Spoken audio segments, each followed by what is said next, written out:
आप सभी को मेरा प्यार भरा नमस्कार। पैडल अप के इस यूट्यूब चैनल पर आप सभी का स्वागत है। जैसा कि हम सभी जानते हैं कि ये वीडियो DSSB एग्ज़ाम 2023 सीरीज़ का पार्ट है।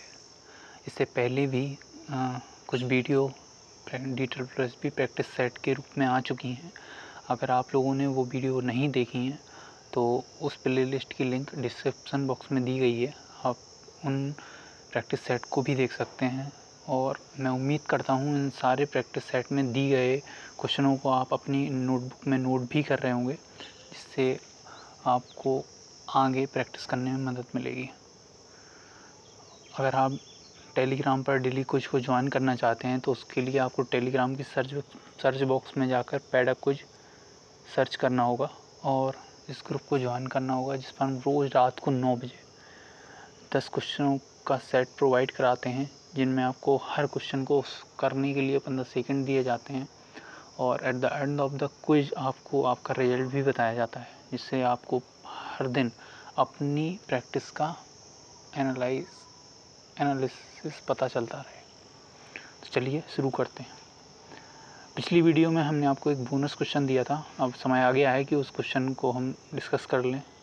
तो पिछली वीडियो में हमने पूछा था कि GRR क्या है। तो क्या ये ग्रोथ विथ रियल रिस्पॉन्सेज है, ग्रेजुअल रियल रिस्पॉन्सिबिलिटी है, ग्रेजुअल रिलीज ऑफ रिस्पॉन्सिबिलिटी है या ग्रॉस रियल रिस्पॉन्स है।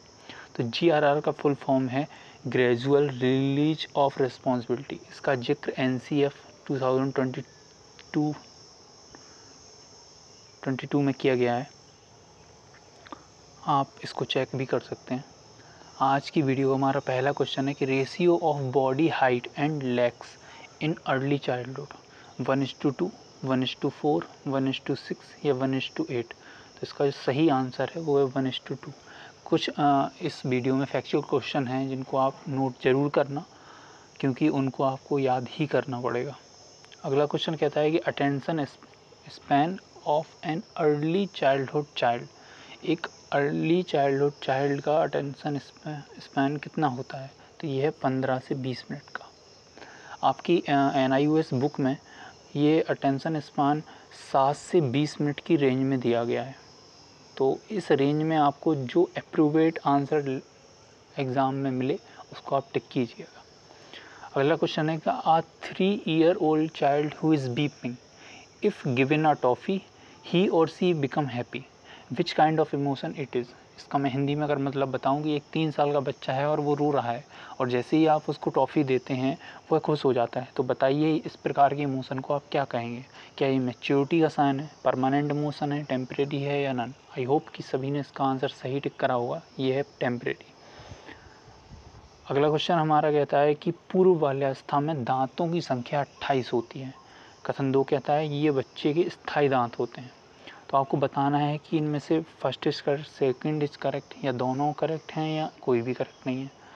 तो इसका जो आंसर है वो है नन, क्योंकि इसमें दोनों ही गलत बातें दी गई हैं।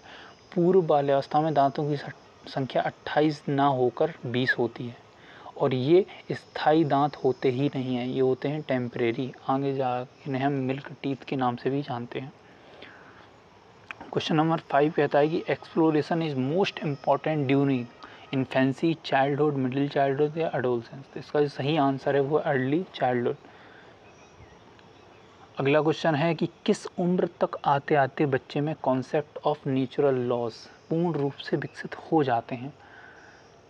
तो इसका जो आंसर है वो है 12 वर्ष। 12 वर्ष की उम्र तक आते आते बच्चा समझने लगता है कि प्राकृतिक नियम क्या हैं। Which stage is known as gang age. किस अवस्था को गैंग एज के नाम से जाना जाता है। तो यहाँ जो अवस्थाएं हैं वो उम्र के हिसाब से दी गई हैं। आपको बताना है कि जिस अवस्था को गैंग एज के नाम से जाना जाता है वो किस उम्र में आती है। तो इसका जो सही उत्तर है वो है आपका 6 से 12 वर्ष। 6 से 12 वर्ष को गैंग एज के नाम से जाना जाता है और इसी अवस्था को आप लेटर चाइल्डहुड के नाम से भी जानते हैं। कई जगह इसे मिडिल चाइल्डहुड भी कहा जाता है। आपका अगला क्वेश्चन है कि शैशवावस्था आते आते बच्चे का शब्द भंडार कितना हो जाता है। शिशुअवस्था आते आते बच्चे का जो शब्द भंडार है वो 100 शब्दों का हो जाता है।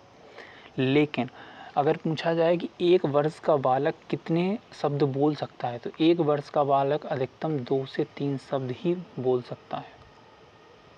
अगला क्वेश्चन कहता है in later childhood girls are ahead of boys by this year. मतलब लेटर चाइल्डहुड में आते आते जो लड़कियां हैं वो लड़कों से कितने साल आगे होती हैं, डेवलपमेंट में कितने साल आगे होती हैं। तो इसका जो सही आंसर है वो है 2 साल। अगला है कि टॉय एज किस अवस्था को कहा गया है। तो इसका आई होप कि सभी ने सही उत्तर लगाया होगा। इसको कहते हैं इन्फेंसी को टॉय एज के नाम से जाना जाता है। What is cohort means. यहाँ को ये क्वेश्चन DSSB प्रीवियस एग्जाम में भी आ चुका है। तो कोहोर्ट का क्या मतलब है? Cognitive research training, cognitive research trust, cognitive research treatment, cognitive research trauma. तो इसका जो सही आंसर है वो है कॉग्निटिव रिसर्च ट्रस्ट। अगला क्वेश्चन कहता है एज ऑफ टेलीग्राफिक स्पीच की क्या उम्र है। तो इसका जो सही उत्तर है वो है 18 से 24 महीने।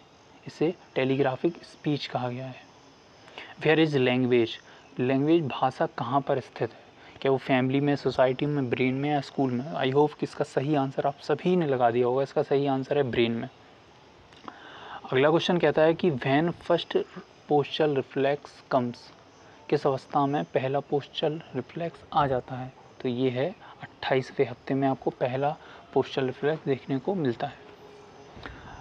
हमारी वीडियो का लास्ट क्वेश्चन है कि in which age parent favouritism become cause of jealousy. किस अवस्था में आते आते माता पिता का खास होना या माता पिता का फेवरेट होना जेलसी का कारण बनता है? तो इसका जो आंसर है वो है लेटर चाइल्डहुड। ये अवस्था आप क्या है, आपका जब भाई होता है आपसे छोटा, तो जब मम्मी पापा को उसे ज़्यादा प्यार करते आप देखते हैं तो आपको एक जेलसी हो जाती है। तो इसे बोलते हैं जेलसी। और जैसा कि आप सभी को पता है कि हम हर वीडियो में एक बोनस क्वेश्चन आपको दे के जाते हैं। तो आज का जो बोनस क्वेश्चन है वो है in which state girls are more dominating than boys in play. किस अवस्था में जो लड़कियां हैं वो लड़कों से ज़्यादा डोमिनेटिंग होती हैं खेलों में। इसके पहले सिमिलर क्वेश्चन कुछ ऐसा था कि लड़कियां ग्रोथ में लड़कों से कितने साल आगे होती हैं। तो उसका आंसर था 2 ईयर। बट अब क्वेश्चन कहता है कि in which state girls are more dominating than boys in place. तो मैं उम्मीद करता हूँ कि इसका आंसर आप कमेंट बॉक्स में ज़रूर देंगे। और जो इन्होंने पिछली वीडियो नहीं देखी वो उसकी लिंक मैंने डिस्क्रिप्शन बॉक्स में दे रखी है। आप चाहिए उन सारी वीडियो को प्रैक्टिस करिए और मिलते हैं अगली वीडियो के साथ।